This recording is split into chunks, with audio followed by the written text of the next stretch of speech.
నమస్తే, welcome to పొలిటింట్ health. చాలామంది మహిళల్లో ఈ మధ్య కాలంలో వింటున్న సమస్య సర్వైకల్ క్యాన్సర్.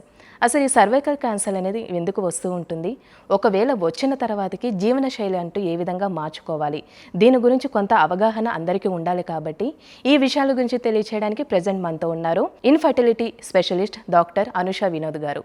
నమస్తే మ్యామ్. నమస్తే అండి మ్యామ్, ఈ మధ్యకాలంలో ఎక్కువగా ఉమెన్స్లో సర్వైకల్ క్యాన్సర్ అంటూ వింటూ ఉన్నాము. ఆ కేసెస్ ఎందుకు ఎక్కువ అవుతున్నాయంటారు? అసలు ఎక్కడ లోపం జరుగుతుందండి? యాక్చువల్లీ ఏంటంటే అండి, cervical cancer even breast cancer ఉమెన్స్లలో చాలా వరకు చూస్తున్నాము ఈ మధ్య కాలంలో. సో సర్వైకల్ క్యాన్సర్ అనేది ఎందుకు వస్తుంది అంటే మెయిన్గా వచ్చేసి ఒకటి, చాలా మంది పిల్లలు కనడం ఒకటి, మళ్ళీ తర్వాత హైజీనిక్గా ఉండకపోవడం ఒకటి, దానివల్ల మళ్ళీ తర్వాత ఇంకో విషయం ఏంటంటే మనం తీసుకునే life style and food habits వల్ల కూడా సర్వైకల్ క్యాన్సర్ అనే ఛాన్సెస్ ఉంటాయి అన్నమాట. మెయిన్గా వచ్చేసి మనకి ఎలాంటి కాంప్లికేషన్స్ ఉన్నప్పుడు కూడా, సర్వైకల్లో మనకి పెయిన్ ఉన్నప్పుడు కానీ, మళ్ళీ తర్వాత వైట్ డిశ్చార్జ్ ఎక్కువ అవుతుంది అంటే లుకోరి అంటాం దాన్ని, అలాంటివి ఎలాంటి కాంప్లికేషన్స్ ఉన్నా కానీ డెఫినెట్గా తొందరలో డాక్టర్ని కన్సల్ట్ కావడం చాలా మంచిది. అది నెగ్లెక్ట్ చేయడం వల్ల further it's going to the cancer and things అనమాట.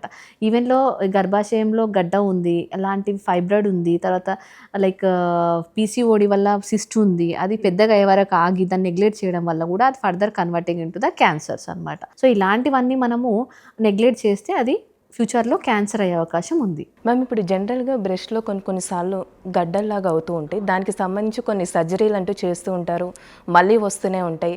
అది ఏమైనా క్యాన్సర్కి వచ్చే అవకాశం ఉందంటారా? యాక్చువల్లీ ఏంటంటే బ్రెస్ట్లో అయ్యేదాన్ని మనము ఫైబ్రోఎడినోమా అంటాం అనమాట. బ్రెస్ట్లో అయ్యే గడ్డలు ఎప్పుడైతే మనకు బ్రెస్ట్లో గడ్డ అనిపించింది అంటే ఎంబడే దానికి పెయిన్ ఉందా, దాన్ని పట్టి చూసి పెయిన్ అనిపిస్తుంది అంటే ఎంబడే డాక్టర్ దగ్గరికి వెళ్ళడం చాలా మంచిది, కన్సల్ట్ కావడం. లేదు అంటే పెయిన్ లేదు, అది ఇంకా పెరుగుతుంది అన్నప్పుడు కూడా అయినా కూడా డాక్టర్ని కన్సల్ట్ చేయాల్సి ఉంటుంది. మెయిన్గా వచ్చేసి ఫైబ్రోయిడినోమా అని ఎందుకు అవుతుంది, గడ్డలు ఎందుకు అవుతాయి అంటే, ఒకటి వచ్చేసి మన బాడీలో ఈస్ట్రోజన్ లెవెల్స్ అనేది ఎప్పుడైతే ఎక్కువ అవుతాయో అలాంటి కండిషన్స్లలో మనకి ఫైబ్రోయిడినోమా కానీ బ్రెస్ట్లో గడ్డలు కానీ చూస్తుంటాము. సో ఇలాంటివి ఉన్నప్పుడు మెయిన్గా కన్సల్ట్ అవ్వడం చాలా మంచిది. అంటే మ్యామ్, ఇప్పుడు కొంతమంది డెలివరీ అయిన తర్వాతకి బేబీకి మిల్క్ ఇస్తూ ఉంటారు, అవి మిల్క్ కూడా కొన్నిసార్లు గడ్డలాగా అవుతూ ఉంటాయి, అది ఎక్కువగా ప్రాబ్లం అవుతుందంటారా, లేదా అది కొన్ని రోజులు అయిపోయిన తర్వాత తగ్గిపోయిద్దా? అవునండి, లైక్ మంచి క్వశ్చన్ అడిగారు. మెయిన్గా ఏంటి అంటే, ఇలా మిల్క్ ఇచ్చేటప్పుడు, లాక్టేషన్ ఇచ్చేటప్పుడు కొంచెం గడ్డ కట్టడము అనేది మామూలే అండి. అది ఎప్పుడైతే బేబీ అనేది సకింగ్ అనేది స్టాప్ చేశారో అలాంటి టైంలలో కొంచెము ప్రాబ్లం అవుతుంది. కానీ ఏంటి అంటే బాగా సకింగ్ చేయాలి, లేకపోతే దాన్ని సక్ బేబీ తీసుకోవడం లేదు అంటే బాగా లైక్ ప్రెస్ చేసి బయటికి తీయడం మంచిది పాలని, లేకపోతే అది గడ్డలు కట్టేయడము, తర్వాత మళ్ళీ ప్రాబ్లం కావడం, నొప్పి కావడము చాలా వరకు జరుగుతుంది. మ్యామ్, ఇప్పుడు కొన్ని కేసెస్లో చూసుకున్నట్లయితే అది కొంచెం సివియర్గా అయితే బ్రెస్ట్ కూడా తీయాల్సిన ఛాన్స్ ఉంటుంది, అది ఇంకొక బ్రెస్ట్కి వచ్చే ఛాన్స్ ఉందంటారా? చూడండి, యాక్చువల్ ఏంటంటే బ్రెస్ట్ తీయడం అనేది కాదండి, అది దాన్ని లైక్ మ్యాసెక్టమీ అంటాము. లైక్ ఫస్ట్ మ్యామోగ్రామ్ చేస్తారనమాట. ఫస్ట్ FNAC అని ఒక టెస్ట్ చేస్తారు, ఫైన్ నీడిల్ ఆస్పిరేషన్ సైటాలజీ అంటారు దాన్ని. అది తీసిన తర్వాత, ఆ టెస్ట్ చేసిన తర్వాత అది డేంజరసా, లైక్ బినైనా మాలిగ్నెంటా అని తెలుసుకున్న తర్వాత ఫర్దర్ ప్రొసీజర్స్కి వెళ్తారనమాట. సో అది అన్ని గడ్డలు లైక్ డేంజర్ అని చెప్పలేము, అన్నీ కూడా మంచివని చెప్పలేము. కొన్ని క్యాన్సర్స్ అయితే సివియర్గా ఉంటే కొంచెం ప్రాణానికి కూడా ప్రమాదం అంటూ ఉంటుంది. ఈ బ్రెస్ట్ క్యాన్సర్ కూడా అదే విధంగా ఉండొచ్చు అంటారా, లేకపోతే లైఫ్ టైం అంటూ కొంచెం ట్రీట్మెంట్ తీసుకుంటే సెట్ అయ్యిద్ది అంటారా? యా అండి, చాలా వరకు ఒక సెకండ్ స్టేజ్లో ఉంటే ట్రీట్మెంట్ తీసుకుంటే సెట్ అవుతారు. ఇంకా అది ముందుకు వెళ్ళింది 3rd 4th స్టేజ్కు అంటే కొంచెం డేంజరస్. మ్యామ్, ఇప్పుడు సర్వైకల్ క్యాన్సర్కి సంబంధించి సిమ్టమ్స్ ఏ విధంగా ఉంటాయి అసలు? సర్వైకల్ క్యాన్సర్కి సిమ్టమ్స్ ఎలా ఉంటాయి అంటే మెయిన్గా వచ్చేసి పెయిన్ ఒకటి, మళ్ళీ తర్వాత ఏమైనా డిశ్చార్జ్ అవ్వడం ఒకటి, తర్వాత తట్టుకోలేనంత నొప్పి అయితే వస్తుంటుంది. సో అలాంటివి బ్లీడింగ్ అవ్వడం ఒకటి, లుకోరియా ఇవ్వడం ఒకటి, ఇలాంటివి ఎక్కువ అవుతున్నాయంటే చాలా వరకు కన్సల్ట్ కావడం మంచిది. ఈ మధ్యకాలంలో చూస్తూనే ఉన్నాము మీకు చెప్పినట్లు.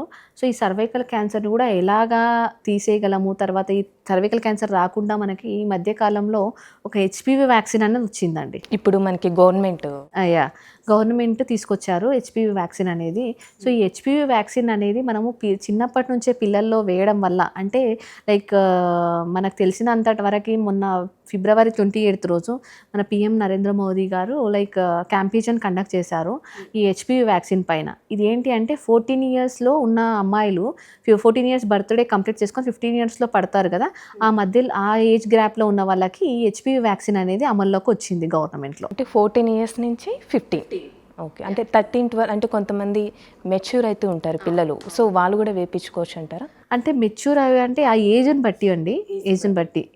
14 ఇయర్స్ నుంచి మధ్యలో 15 ఇయర్స్ మధ్యలో ఉన్న వాళ్ళకి ప్రతి ఒక్క పిహెచ్సిలో అంటే ప్రైమరీ హెల్త్ సెంటర్స్లో ప్రతి ఒక్క ప్రైమరీ హెల్త్ సెంటర్స్లో ఇట్స్ అవైలబిలిటీగా ఉంది ఇప్పుడు. సో అందరూ కూడా అక్కడికి వెళ్ళి ఈ హెచ్పివి వ్యాక్సిన్ తీసుకోవడం వల్ల ఫ్యూచర్ వచ్చే సర్వైకల్ క్యాన్సర్ని వీ క్యాన్ ఎరాడికేట్ అనమాట. అంటే ఈ వ్యాక్సిన్ ఒక్కసారి అయితే పర్లేదా మ్యామ్? అంటే ఎలా అది? అండి, ఒక డోసెస్ ఉంటాయి. ఇది తీసుకున్న టైం డోస్ నుంచి మళ్ళీ ఇంకొక డోస్ ఉంటుంది అనమాట. ఇలా డోసెస్ ఉంటాయి.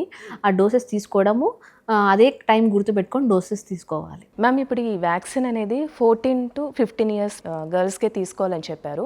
30+ వాళ్ళు ఉంటారు, వాళ్ళు కూడా తీసుకోవచ్చు అంటారా? ప్రెగ్నెంట్ ఉమెన్స్ కూడా ఎలా అండి? సో ప్రెగ్నెంట్ ఉమెన్స్ అనేది తీసుకోవడం అవసరం లేదండి. దానికి వాళ్ళకి సపరేట్గా డోస్ ఉంటుంది, వాళ్ళకి సపరేట్ కోర్స్ ఉంటుంది దీనికి. ఈవెన్ ఆఫ్టర్ 30-35 ఇయర్స్ వాళ్ళకి సపరేట్గా ఉంటుంది. ఇప్పుడు వచ్చిన మనకు అమల్లోకి వచ్చింది యాజ్ పర్ ద గవర్నమెంట్ ఏంటంటే 14 to 15 ఇయర్స్ వాళ్ళకి మధ్యలో ఉన్న వాళ్ళే తీసుకోవాలి. మ్యామ్ ఇప్పుడు సర్వైకల్ క్యాన్సర్కి సంబంధించి ఎలాంటి జాగ్రత్తలు తీసుకోవాలంటారు? లైఫ్ స్టైల్ అనుకోవచ్చు, ఎలా ఉండాలి వాళ్ళు అసలు? మెయిన్గా వచ్చేసి ఏంటంటే సర్వైకల్ క్యాన్సర్ ఉన్న వాళ్ళు లైక్ ఎలాంటి ప్రికాషన్స్ తీసుకోవాలి అంటే వచ్చేసి హైజీన్ అనేది చాలా వరకు ఇంపార్టెంట్ అండి ఒకటి. తర్వాత కొంచెం ఎక్కువ ఉన్న పదార్థాలు తీసుకోకపోవడం చాలా మంచిది. మళ్ళీ తర్వాత ఎక్కువ స్పైసీ ఫుడ్ తీసుకోకపోవడం ఇంకా మంచిది. మళ్ళీ ఏంటంటే కొంతమంది ఆఫ్టర్ సర్వికల్ క్యాన్సర్ ఉన్న తర్వాత కూడా భార్యాభర్తలు కలవడకపోవడం కూడా చాలా మంచిది.